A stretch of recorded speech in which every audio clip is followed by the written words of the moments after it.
I was growed up when the war come, and I was a mother before it closed. Babies was snatched from their mothers' breasts and sold to speculators. Children was separated from sisters and brothers and never saw each other again. Course they cry. You think they not cry when they sold like cattle? I could tell you about it all day, but even then you couldn't guess the awfulness of it. Delia Garlick, former slave, Montgomery, Alabama. Fine black boy for sale. Separation and loss among enslaved children. A vague fear came over me, but I did not know why. Thomas Lewis Johnson, former slave. Early in the fall of 1836, N.A. Hinkle of Snickersville, Virginia, wrote a letter of 5 lines to slave trader William Crow in Charlestown, Virginia. A friend of mine, the letter said, has a fine black boy that is now in the market for sale, and I told him that I would write to you about him. He is about 12 years old, not tall for his age, but very stout. You had better come over or send some word immediately about him, if you want to get him. The brief communication was layered with significance. A child for sale, a sense of urgency, the need to act immediately to stave off competition, or perhaps to get this boy to a purchaser in time for the harvest. The boy was 12 years old, ready to be put to work in the fields or in a craftsman's shop to learn a trade. He was not tall, but his strong, sturdy body rendered him capable of doing the hard labor that a new owner would require. Hinkle wrote to a likely purchaser.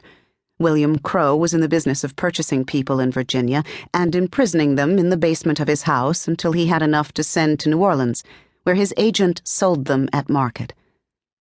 Seething silently between the lines of Hinkle's business proposition is a layer that concerns the child's feelings, his thoughts, and his emotional ties to parents, siblings, friends, and place. Sale of this child would almost certainly result in separation from his family, but Hinkle, acting as the middleman in this proposed transaction, gave no apparent consideration to such concerns. In contrast to Hinkle's silence, this chapter examines the emotional lives of those African American children who experienced separation from families either through their own sale or through the sale of parents or siblings. Although we may never learn any more about this specific unidentified black boy who for a fleeting moment anonymously entered the historical record, sources produced by former slaves, slave owners, and slave traders provide a degree of access to the lives of young people who had similar experiences. We do not know if this particular boy found himself chained in William Crow's basement before making the trek to New Orleans, but others who left records of their lives help us to gain some sense of what it was like for a child to be sold and taken far away from home and family. Scholars who write the history of children or childhood note that children leave behind few records with which historians can work. Enslaved African American children left even fewer than most.